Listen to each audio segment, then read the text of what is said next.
Yahoo. Hello. Can you hear me? Hello. Hello. Hello. Five bears. Fredward five bears. Fredward five bears. At least, at least he's not pretending to be my Michael Afton. Michael Afton. He took the kids and Fredward five bears. Sorry, I think about that one for 2 seconds and then I'm cooked. It's stuck. Uh, oh my gosh. At least he's not pretending to be Michael Afton. He No, I'm sorry. I'm sorry. I'm sorry. I'm sorry. I'm sorry. I'm sorry. I'm sorry. I'm sorry. Ooh, not even a hello. How you doing? My manners. I'm telling you. My goodness. Okay. Let me set this up. Seems like I can hear you. Okay. Can you hear me? At least. At least he's not. At least he's not pretending to be Michael Afton. Uh, at least he's not. No, it's so dumb. It's so dumb. It's too dumb. And it's also old. This is like multiple years old at this point. I shouldn't still be joking about it. I gotta move on. Oh. Anyway, how are you? What is good in your world? Catch me up to speed. Hit me with an update or two. Have you achieved anything? Are you proud of anything? Are you excited for anything? Sipping my disgustingly sweet tea. I put way too much honey in it. I did not realize how much it was going to be. You're drawing, very nice. Manga shopping. What'd you get? Which one? Which manga or which ones, plural?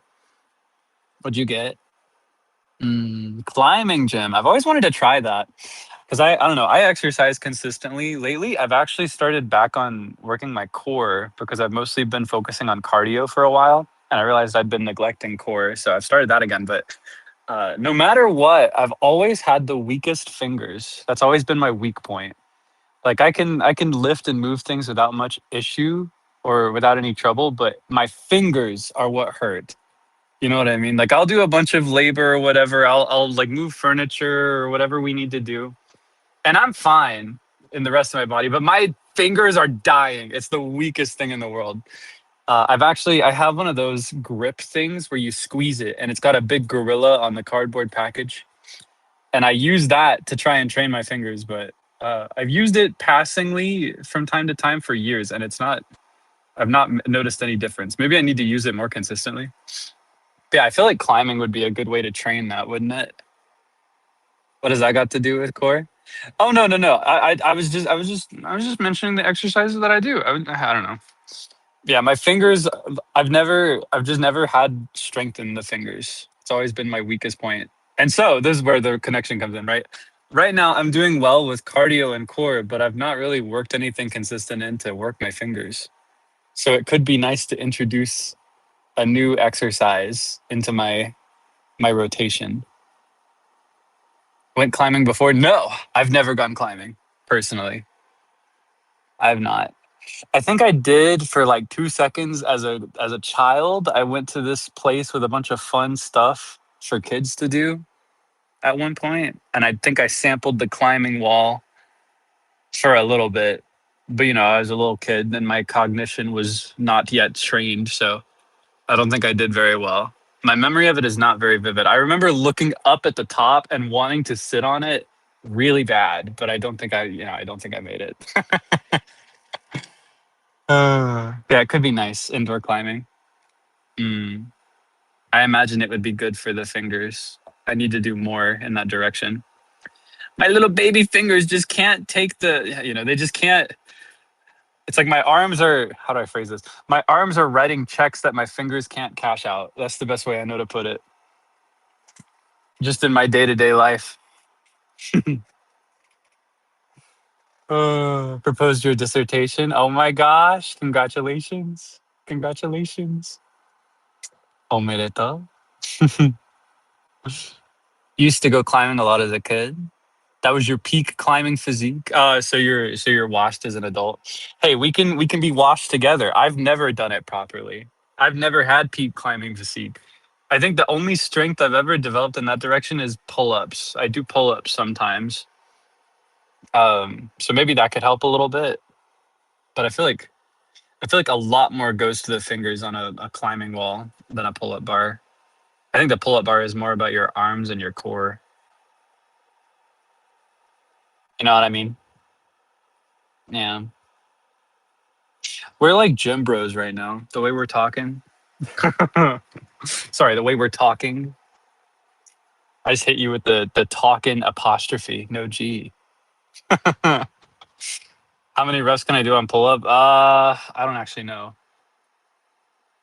I find that what I prefer to do rather than doing a set number of them is I like to like do one with good form and hold it for as long as I can, and then I drop rather than 1, 2, 3. Um, I feel like the really rapid fire one is probably more showboaty, but I feel like holding it for a little bit longer is better for me. So I haven't thought about that as much. Honestly, probably not that many compared to what I used to be able to do. I remember in high school we had physicals. We had to do this like just this array of tests. And you would do it every year or every few years or something like that, and they would compare your results to previous years. And one of them was the pull-up bar. And for that one, basically a game of how long can you hold it with proper form. And that was my shining achievement. I was very competitive when it came to the physicals. Is that what they're called? Like the tests that they run? I was super competitive. I was not a kid that took gym seriously. Like when it came to the regular day-to-day activities in gym class where like playing sports and stuff, playing basketball, softball, etc. I wasn't into all that. Like I'd participate, but I was more interested in doing my own thing. But when it came time for these assessments, oh my god, I had to be number 1. It wasn't enough to pass my threshold. It wasn't enough to beat past Kaelix. I had to be number 1 in the class. I was not number 1 in all of the things, but the ones that I did really well in were the pull-up bar, and I don't remember what it was called, but it was. I'm going to describe it to you, and maybe you know what it's called, and you can help me. It was this thing where you put your foot into this machine, and you are on the floor. You're sitting on the floor, and your foot is in this like metallic box thing with a ruler on it, kind of, and you push forward with your fingers, and it's basically like how far past your toes can you. Is it called a sit and reach? Is that what it's called? I was really good at that because I've got freakish long arms, I guess, in proportion to my freakish long legs, perhaps. Yeah, I was always really, really good at that one. Actually, that may just be because I consistently stretched. Because I've always, I say I've always, for the longest time, I've had a habit of stretching in the morning and at night because I think it's good for you and it makes my body feel good. So I think stretching is very easy to do and it's a good ritual to wake up in the mornings and to kind of wind down before bed. Did I play any sports? I wanted to, but at the time that I wanted to, we could not afford it. So I did not do any sports. Yeah. And then by the time I probably could have afforded to do sports, I didn't have the time in my schedule because I was doing college stuff in high school. Yeah. So I never did any sports. I did competitive things though. I did competitive things though. Like there was, I've mentioned before, I was really into forensic speech and debate. In particular, I really got into forensic speech. I thought that was very fun. I also did yearbook. I was in the yearbook committee for a number of years, and I got really, as a result of that, I got really into photography. I was really into photography. I loved taking photos. I learned that I had a like a something I guess not really a talent. It was something I kind of had to train up through learning, but I really liked taking photos of people and arranging shots where there's like a person, but there's also something important in the background. And ever since then, I've just really liked that. I like it whenever I see my friends, and I also like it in video games. It's so fun. I love taking photos of things and people. What is forensic speech? So if you don't know forensic speech, it probably sounds like some kind of science, like like forensic analytics, which is not the same thing. It's not forensic science, which is when you look into DNA and data that you can observe physically in order to figure out more information on something. That's forensic science. Forensic speech is basically this competitive extracurricular activity you can do in high school where uh, there are different categories of forensic speech. You pick a category and you train it up, and then you compete against other kids that are doing the same thing. So, for example, one of the categories under forensic speech is poetry.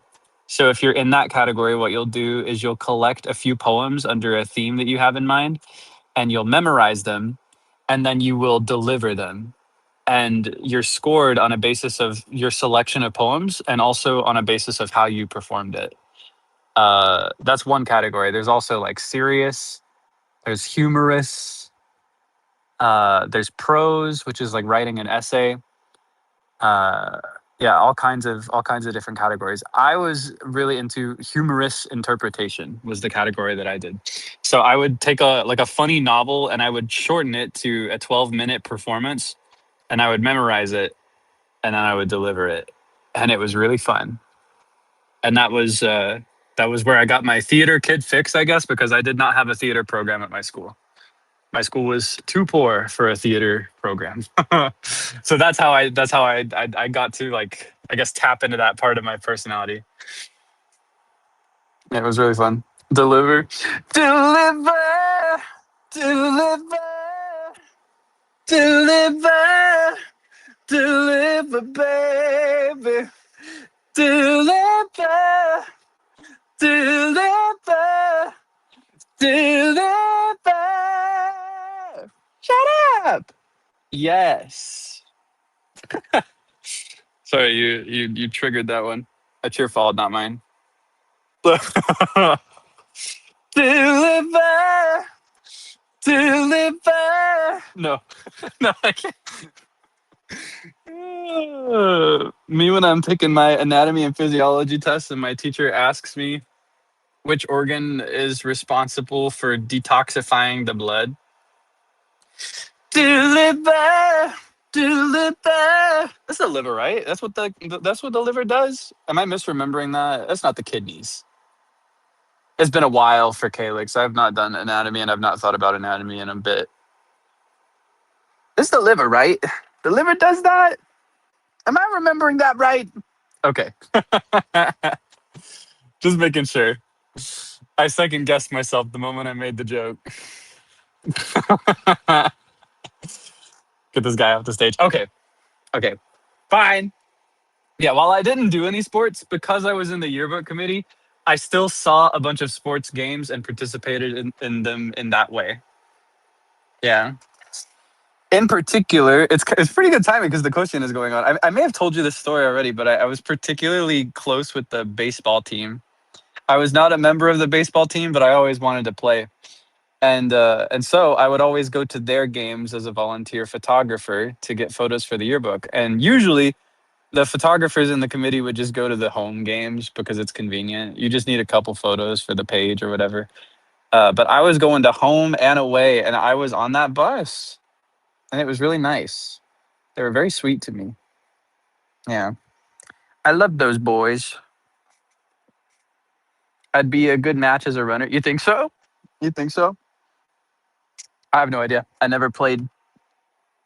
I always just thought it was cool, and I think they have the best uniform by a long shot. I love the baseball uniform. It's just good. It's a good uniform. People just look good in them. It doesn't matter who they are. Baseball uniforms just look good. Is that crazy? Am I saying a crazy thing right now? Thoughts? Yeah, they're kind of stylish. They're just nice. Form fitting, clean, but you're still able to get, you're still able to get active and involved in the sport. I just pinched my finger on something. Ouch. Ouch, ouch, ouch. I broke a piece of my chair. Uh, oh well.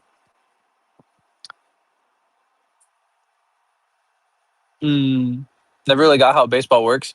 Uh, it seems complicated if you've never thought about it or learned about it, but it's actually very simple. I recommend playing a baseball video game, and then you'll learn really quickly. Or maybe just watching a baseball game actively. The way it works is you have people on very specific positions, but that doesn't matter. There are two people you want to think about, and then everybody else becomes basically just a group. They're like all pieces of one whole, right? So I guess there's kind of three people you want to think about, and then the fourth is the group.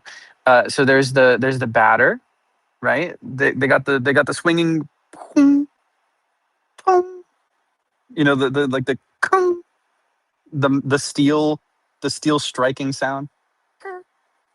I don't know how to imitate that sound. It's kind of like a yeah. You got the base. You got the baseball bat, and they're the batter. They stand at the home base, and they swing to hit the ball. You got the pitcher. They throw the ball at the batter, and if the batter hits it, then they get to run. We'll get to that in a bit. Yeah, I guess I'm just explaining baseball now from memory. I'm actually probably not the best person to explain it. Uh, but I just think you should know because the Koshin is happening on right now. The Niji Koshin. You got to know what's going on when you watch it, right? Um, so yeah, there's the pitcher, the batter, and there's also a catcher. The catcher is on the same team as the pitcher, right? The goal of the pitcher and the catcher is for the pitcher to throw a ball and for the batter to miss it. We want the batter to swing and miss if we're on the side of the pitcher, right? So the pitcher and catcher sometimes will train together specifically so that they are good at catching, the catcher is good at catching balls from the pitcher. Sometimes they'll form strategies in that way or they'll just try to develop synergy. Sometimes it's just kind of generic across the team. But yeah, those are the three people you're going to pay attention to. And then everybody else is individually important, mind you. They're all important. But on the like rest of the field, you've got the remainder of the team, and they're all on the field. They're catching the ball if it gets hit. If they catch it without it touching the ground, that's great. If it hits the ground and rolls around a bit and takes a while, that's not so great for them. But their goal is to catch that ball and get it back to the bases. If the batter successfully hits the ball, then he gets to run and he wants to take as many bases as he can while still being a little safe. Usually, there's three of them, and then you go back to home. And if you go all the way back to home, then you get a point, and the team with the most points at the end wins. If you strike three times, then you switch. Super super straightforward. Except not now that I realize it. It took me a while to explain that. My real question was how long would it take me and how many words would it take me? What was my position? I never played. I never played. I was never on a baseball team. My position was standing right at the fence with a camera, taking photos of them. That's what I did. Home mentioned. After, after, after, after, with a laughter.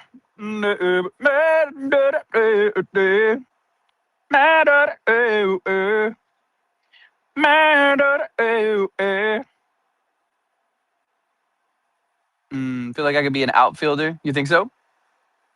I have no thoughts. My eyesight is not very good. I will say that much. Even with my glasses on, it only helps me so much. There's like a I think growing up with bad eyes just has given me the worst spatial awareness. So I feel like as much as I love the fantasy and the aesthetic of baseball, hitting a ball with a bat would probably be very difficult for Kaelix. It would probably be very hard for me. But I sure would do my best. I sure would do my best. Trust and believe. I'm pretty decent at catching things though. All things considered. My spatial awareness is not the best, but if people throw things at me, I usually catch them eventually. Sometimes it bounces in the air a little bit, and I get to play hot potato before catching, but it depends. It's all luck of the coin toss. I'm trying to think of if I did anything else that was adjacent to sports in school. I mean, my main extracurricular was music. I was really into music. Now I'm reminiscing. Here we go. Now I'm feeling all nostalgic. Yeah, I mentioned the speech thing and I mentioned the yearbook committee, but the main extracurricular that I gave the most of my time to was classical, specifically choral. I was training as a classical vocalist back then. Let's hear it, Grandpa. You say it like it happened really long ago. It wasn't that long ago. Okay. I'm not a grandpa yet. I really do feel like a grandpa sometimes though, but I think it's just my personality. Like I felt like a grandpa next to my peers when I was 12, and I felt the same when I was 16. I feel the same now. I feel like I was just born a grandpa. Yeah, back in the old days of no, I wanted to say the joke of saying the actual year, but no. I got to maintain some mystery here. Yeah, back in the old days of not actually very many years ago. I was I was mostly focused on training as a choral vocalist.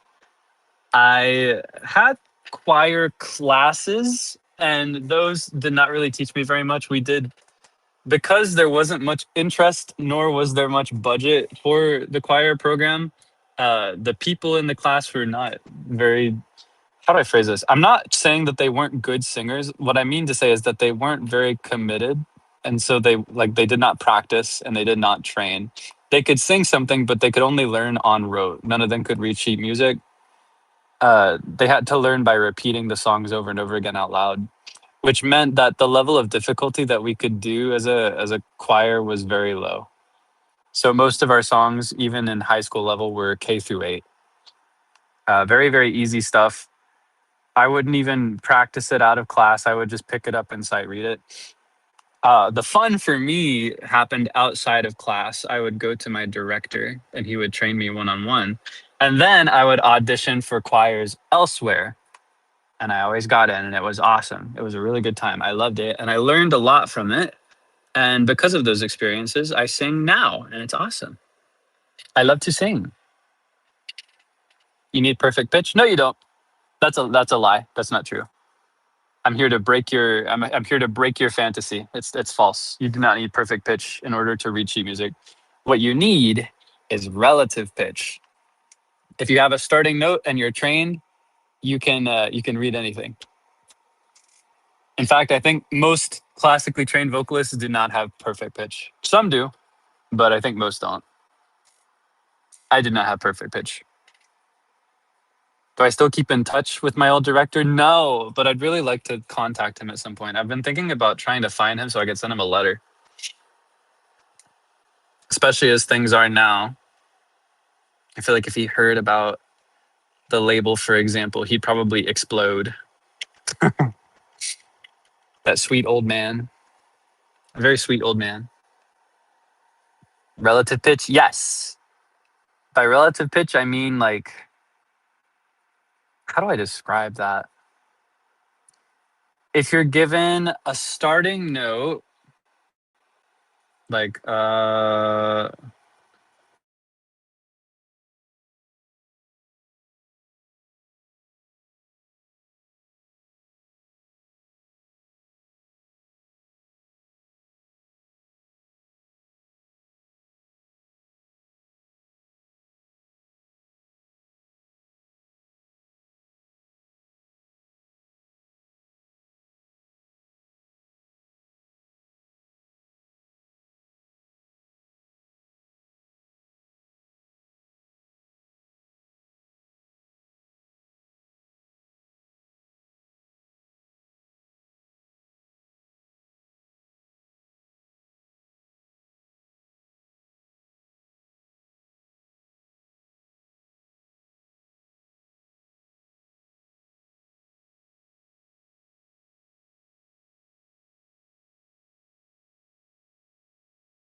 wait, can you hear me now?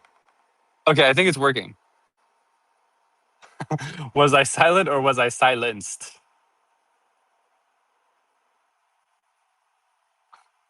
Okay, how long ago did that happen? What did you hear versus what did you not hear? I don't know how far back to go. 2 minutes? Oh, you know what? I bet that when I played the note, it probably muted my microphone automatically on my end. So you didn't hear anything. My gosh, you're so patient. Thank you for waiting. I had no idea. I was just yapping the whole time. So relative pitch, if your starting pitch is na, to know that that's C, relative pitch is knowing that D is na and E is na. Relative pitch is hearing da and knowing that like C E C is na na na. You know, that's relative pitch. That's what I was talking about. Sorry for the delay there. And then I was answering the question of whether I would go to Juilliard if I had the means, and the answer is no. No, see, the thing is, I heard you crying and making the sad faces and stuff, and I thought it was over my answer about not going to Juilliard. I did not realize it was because you could not hear me. I misunderstood what you were saying. uh, yeah, no, I was saying that I probably would have gone to like a special music school if I had the means when I had graduated high school, but I did not. That being said, I am very happy with the place that I'm at now. Yeah, Juilliard or like otherwise. I have no issues with where I am right now. In fact, I'm very happy with where I am right now. So yeah, I don't think I would. I do not think I would choose any path other than the one I'm on right now. How long did it take to learn relative pitch? It took me a couple years to train that. I think I started when I was like 14, maybe 13. And then by 15 or 16, I had it down. And so whenever I had to sight read for the entrance tests, like the auditions for different choruses, I always did really well. And I was very proud of that. That actually in particular was my strong suit. Because, for most auditions, it's different from place to place. And every place I went to had a slightly different requirement. Some needed one, some only needed the other. Some needed both, some needed entirely different stuff. But the average audition would require you to practice a piece ahead of time. They'd tell you the piece, they'd send you the sheet music, and they'd have like a pianist in there to play it, and you would sing it for them, following the sheet music as closely as you could, to show that you can follow the instructions of sheet music, like volume and delivery and stuff like that, knowing where to breathe. And then the second part of the test would usually be sight reading. They'd give you a piece of sheet music that you've never seen before, and they'd give you a starting pitch, and then you just read it. Uh, I always was particularly good at the sight reading. That was my strong suit. I'm washed now. I cannot do it like I used to, but I used to practice really consistently, like every day. So I was very, very proud of it. Mm, yeah. While I do not think I would pursue another path than the one I'm on right now, there is a part of me that misses the classical stuff sometimes. It was always really, really fun to train that up. Can't you practice to have perfect pitch? I think you can practice perfect pitch. In fact, I think it's probably more common to practice it than to just be born with it. I think some people do have a natural proclivity for it in a weird way, but yeah, I just never did that. I trained relative pitch. The way I did it was by training different intervals in my mind and memorizing them and associating them with different things. Like like na na. If I needed that interval, I'm thinking of "Here Comes the Bride." You know what I mean? Little things like that. If you just memorize a bunch of them, you'll have every interval you need. And then after a while, I didn't even have to think of those little hacks. I just remembered the interval on its own after a while. Mm. Any tips for people trying to learn home? Uh, I don't know. I figure it's about the same as learning any other song. I would say more than thinking about the song individually, I would just focus on confidence in general.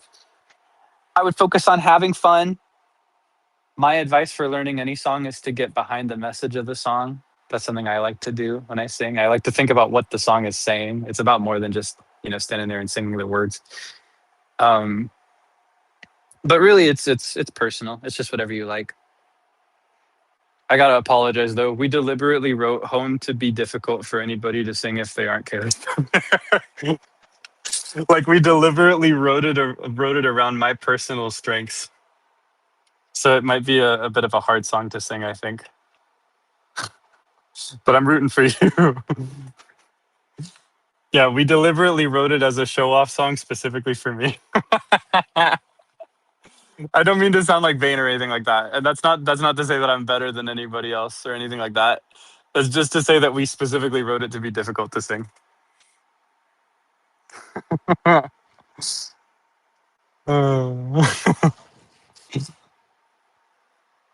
mm. Yeah, from the melody down to the lyrics, it's meant to be a mouthful and a half, and it's meant to demand very specific breath control.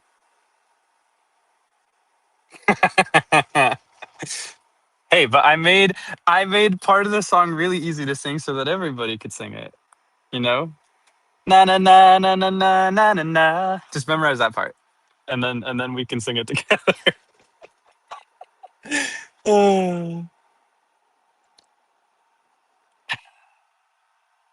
Make it sound easy. That is just a privilege I have because it was written specifically for me, and also by me partially. I did the lyrics and parts of the melody. Yeah, it being written for me means that like it fits perfectly in the territory of what I do best. So it's not to say that I'm just so good that I can sing a hard song easily. It's that this particular song was written for me. Yeah. I gotta clarify. I love talking about this side of the song's production, but I get really, really scared because I don't like it when people are like vain or like showboaty in that way. I see it as kind of cringe. I'm not trying to be cringe. Yeah, it is. It is designed to be a difficult song to sing. Mm.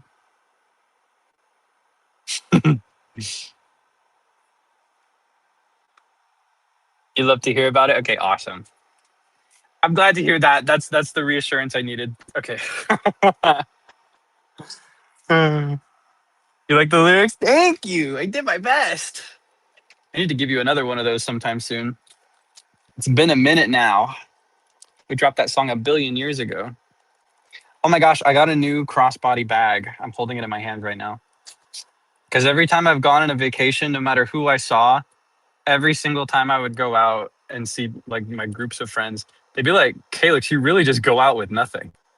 Because they'd all have like a purse or a bag of some kind or like a fanny pack. And I had a fanny pack, but I would never bring it. I would never bring it to my vacation destinations. So I got a new crossbody bag that is very swaggy. So now I can fit in and have stuff that fits, or rather, how do I phrase this? I can bring stuff with me that I can't fit in my pockets. Because that's how I've conducted my life thus far. If I want to go out, I just only bring things that fit in my pockets, which is basically just my phone and my wallet usually. But now I can bring other stuff. Like, I don't know. I've been thinking of getting a little small pocket journal. Maybe to doodle in, maybe to write in. I haven't decided. I've just recently been thinking it would be a nice thing to have. Because as I am right now, when I'm out and about, I do actually randomly get thoughts that I want to save and write down. And my approach in doing this right now is to just write it in my phone. I'll just open up a note or I'll navigate to a note that already exists that's relevant to the thought. But I would kind of like to do more stuff physically. And I recently got a couple of pens gifted to me. And so I want to make use of these because they're nice pens. But I don't really have to write very often as it is. So I've been thinking about, yeah, I've been thinking about getting a physical book to write in. And then I could put it in my little crossbody bag. And then whenever I'm having a random thought and I want to save it, I could unzip my bag and then pull out my book and then performatively write in it in public. And everybody will think I'm so cool. Everybody will think, that guy's writing over there. Mm. Or I could be like that one lady from the library on my last trip who just kept going like, come on, come on, come on, while she was writing. That could be me. I'm just trying to squeeze my way through the block. I've been writer's blocked like crazy lately. So I just stopped writing for a bit. I kind of want to get back to it now, though. I wonder if the block is over. I haven't tried in a bit. Mm.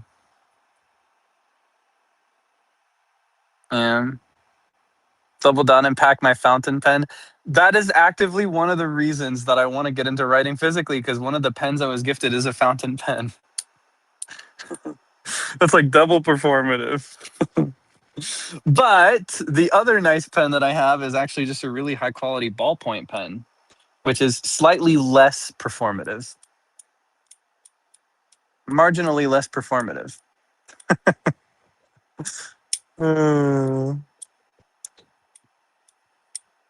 You've been on and off with writing? Put some banger music on in the background? Ah, I see. I see.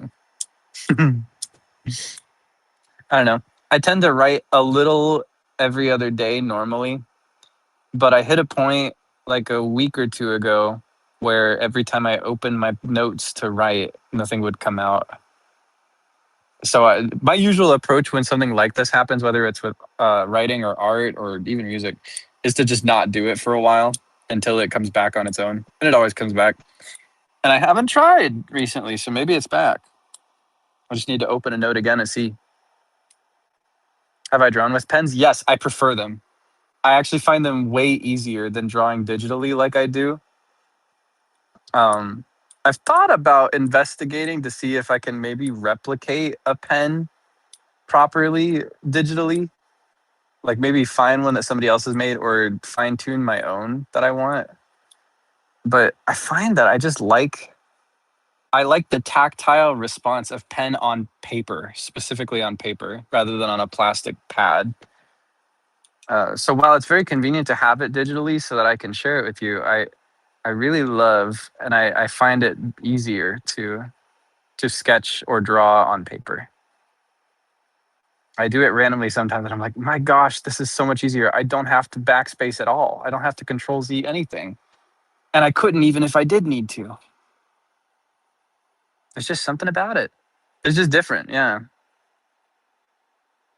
Paper textured screen protectors.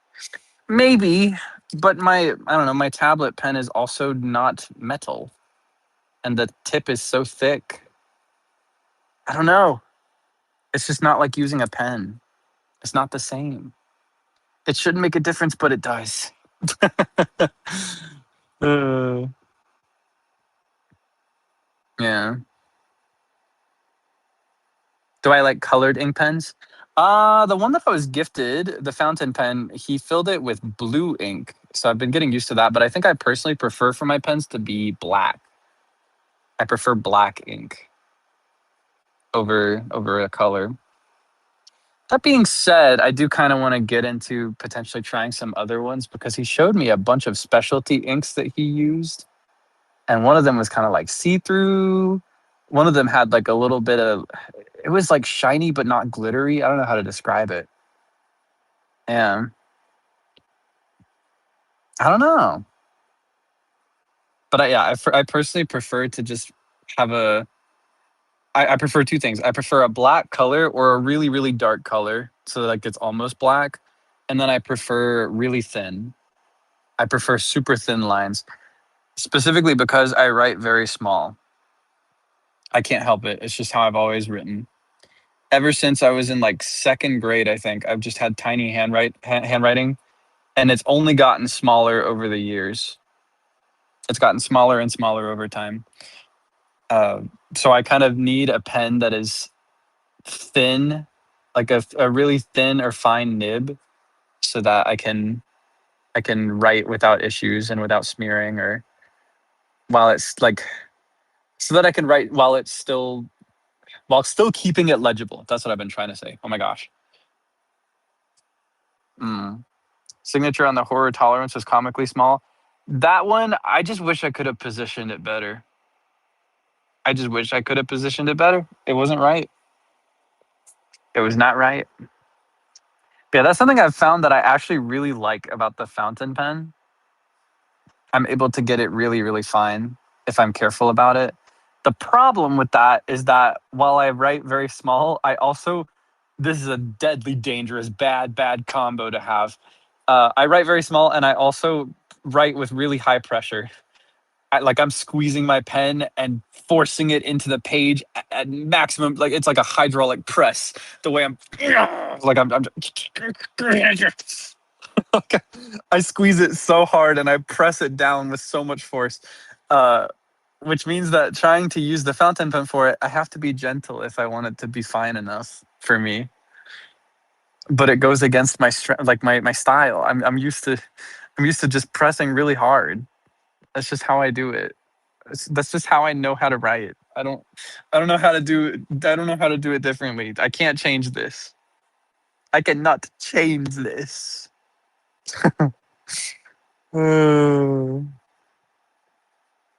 Put too much pressure on the pen in general. You and me both. You and me both. It's bad for your hands. If you can break the habit and write more gently, I highly recommend doing it. Bad for your hands long term to press really hard. I wish I didn't. How do I hold pen so strongly with weak fingers?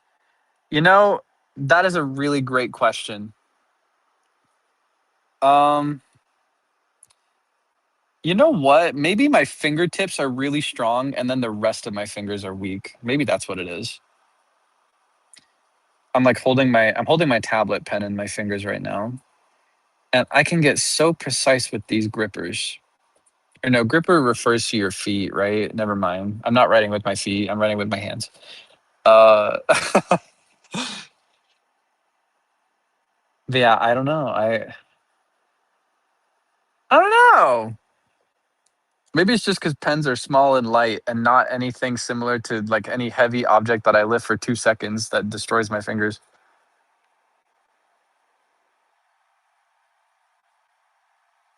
Yeah, that is true. Whenever I write for a longer amount of time, like if I'm writing a full letter or like a longer essay or anything, my hands are always just wrecked by the end of it. That's how I know I'm too bad. That's how I know I'm going too far with the pressure. Does the tip of my fingers do the tips of my fingers indent a little when I hold pens, especially with that force? Yeah, I think there's not an indentation left after I let go of the pen, I think, but yeah, like I am pressing it pretty hard. But it's not good. It's not good. Bad habit, terrible bad habit. Do not be like me. Learn from my mistakes. Write gently. I just have to be gentle. I'm gentle. I just need to stay gentle. I've just got to be gentle. Let's be gentle.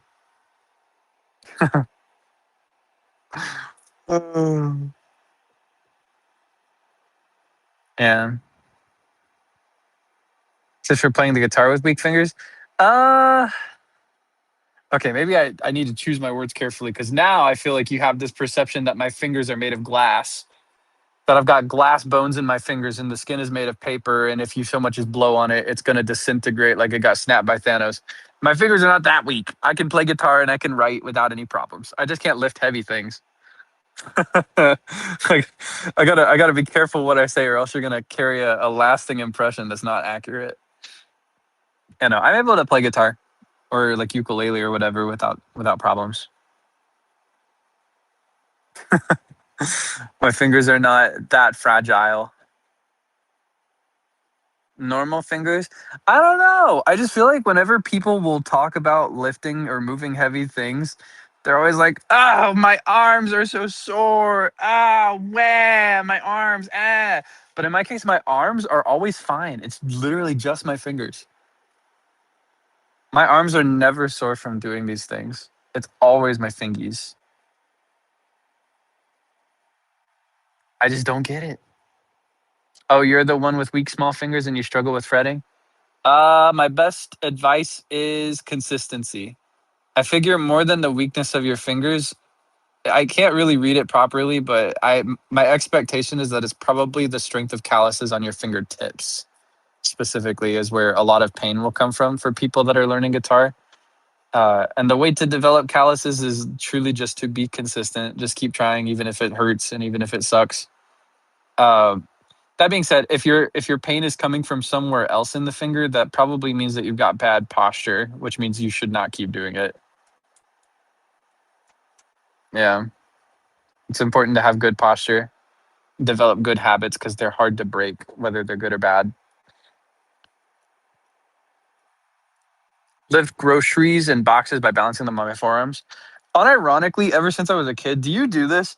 I have always done this. It was a game for me since I was a kid to get the entire household worth of groceries in on one trip, and I would always do it, even as a little kid. And the way I've always done it is I'll run the bags up my arms, like up to my bicep and then my tricep, and then I'll have like the milk and the bread. I'll have the milk cartons in one hand, holding it by the handle, and then I'll have the bread in my other hand, holding by the tip of the bag so that the bread doesn't get squished. And that's how I get the groceries inside in one trip.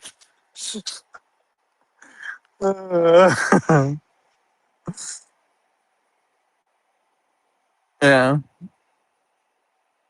that's how I make it work. One on the shoulder, one by the weenus, one by the. Okay, let's try that again. Very close. One by the shoulder, one by the elbow. We don't say weenus now. There's no need for that. Everybody do the weenus. The weenus is a dance. How's that song go? Let's do the weenus. The weenus is a dance. Learn it in advance. I can't remember the lyrics to the weenus song. What is a weenus? It's a silly little flap of skin over the elbow that you learn about in elementary school because it sounds phallic and kids think that's very funny. Everybody is a genius who knows it in advance. That's what it is. That's how the lyrics went. Let's count the rice. I've been seeing that one lately. Got to go away. Clap, clap. What was I learning in school? Did you not talk to people your age as a child? They'd all be like, "This is my weenus," and they'd stretch their elbow skin, and you'd be like, "Ew," and then that's the interaction, and you'd have that interaction about 700 times before you turn 13. No, didn't learn that in school. Oh, just to be clear, my teacher had nothing to do with this. I don't even know if this is a real thing. The kids are the ones that teach you this. It's the other kids. They never talked about the weenus in school. All right. They didn't talk about the weenus in anatomy class or science or anything like that. This was on the playground. This was in the cafeteria. That's where they talked about the weenus. Just to be clear. This is street smarts. This is street smarts. This was comedy gold if you were 8 years old. I just spoke in rhyme.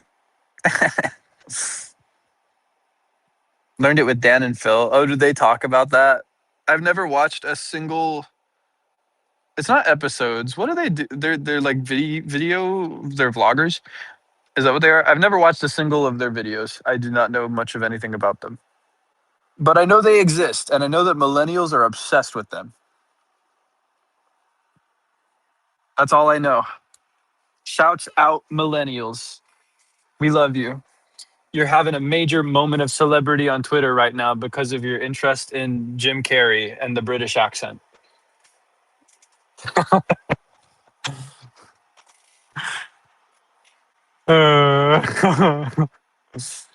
Yeah, shouts out.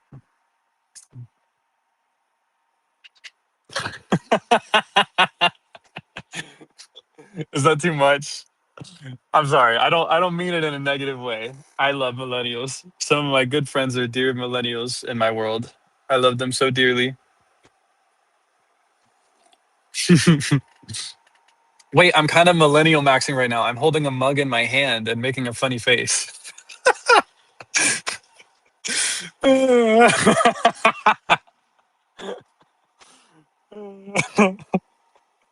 Though I drink from my mug's weird. So maybe it cancels out.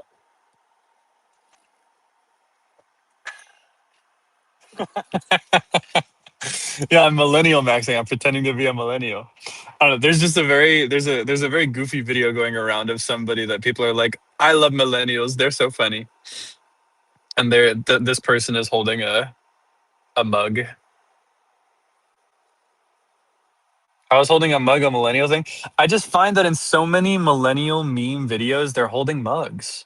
They've always got their cup of coffee, specifically coffee. And sometimes it has like a slogan from their favorite fictional medium on it. It's like a quote from Sherlock or whatever. It's a tier somewhere different from like the "Don't talk to me until I've had my coffee" boomer thing. I say boomer for lack of a stronger word. Uh, it's a different thing. It like there are different tiers of mugs. There's like the Facebook mother "Don't talk to me till I've had my coffee," and then there's the millennial coffee drinker, like Sherlock, Doctor Who, Harry Potter quote, supernatural Tumblr.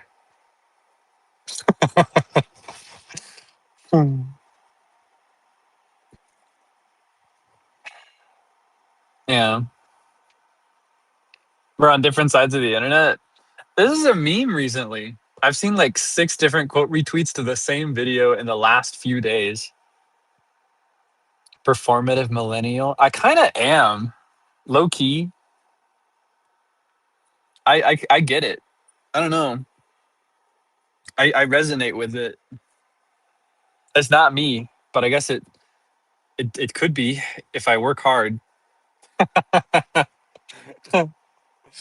Tumblr being called millennials crazy. Well, I mean, hold on. I'm thinking critically. I'm thinking about every person I've ever known in my entire life who knows about Tumblr and has used Tumblr. I'm thinking about it. I'm thinking really critically now. And I'm not I'm this is not the build up to a joke. I'm giving you honest thought right now. I think Tumblr is for millennials. I think it is. When I think of every person my age or younger, none of us use Tumblr. I know about Tumblr because I've seen screenshots from Tumblr on other platforms like Instagram and Twitter. But I've never once had a Tumblr. Is that crazy? Maybe I'm just a normie. Maybe that's what it is actually. You were there? 25 to 35. Is that not millennial? When does millennial start? How old are millennials? I always forget how these work. Years minus AI. The weenus is a dance. Everybody is a genius who knows it in advance.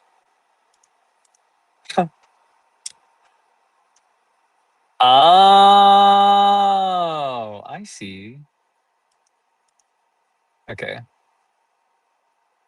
Okay.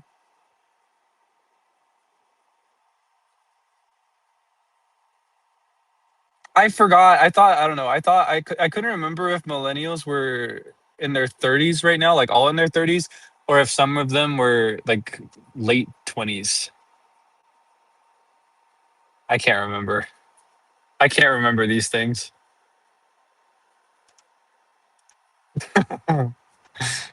Yeah, I personally don't know anything about Tumblr. I guess maybe rather than an age thing, that's just a normie thing. I've only been exposed to Tumblr through other social media sites.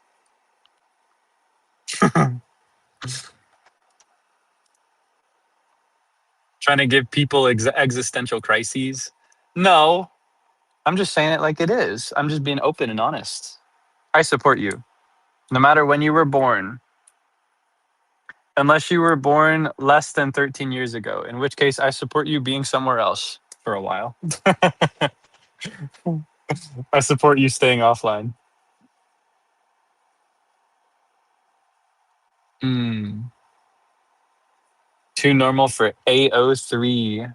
Oh, you did it. You've gone and done it. You just broke containment, Buster. You're not supposed to talk about that. I only know what that is because of you. I didn't know it existed until just now.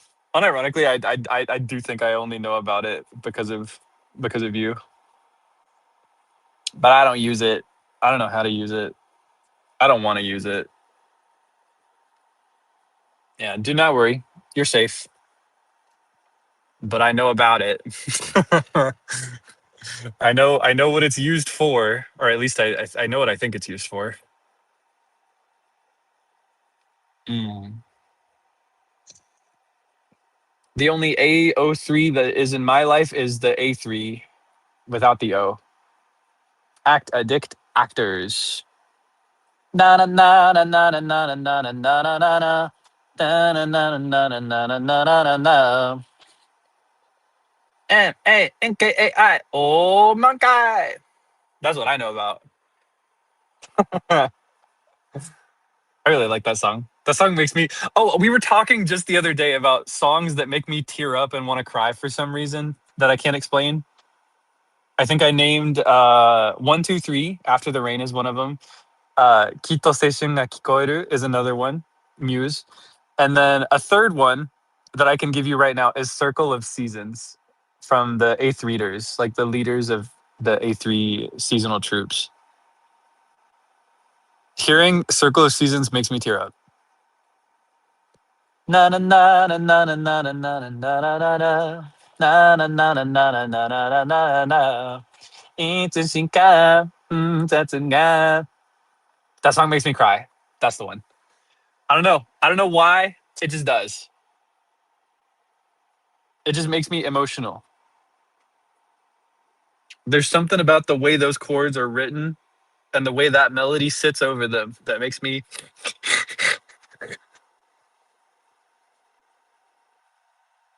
the A note under middle C. Maybe there is a commonality here. Uh,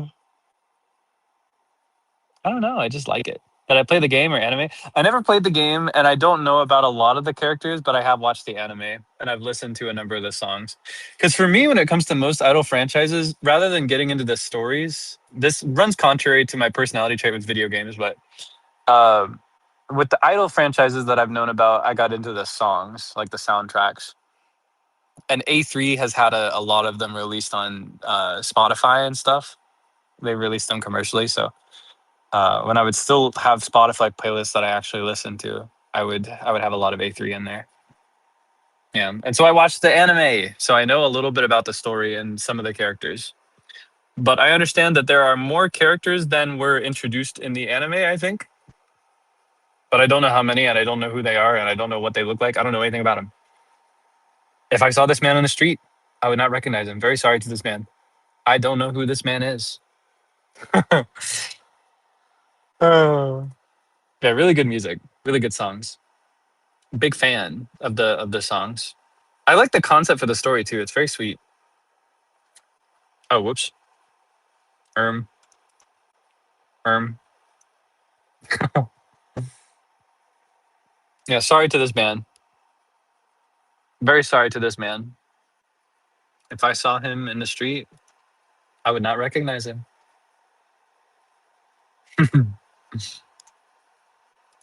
Yeah. 20 main characters.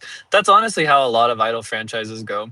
Sometimes they'll designate a specific main character, but most of the time there's just a bunch of characters and they're all equally important.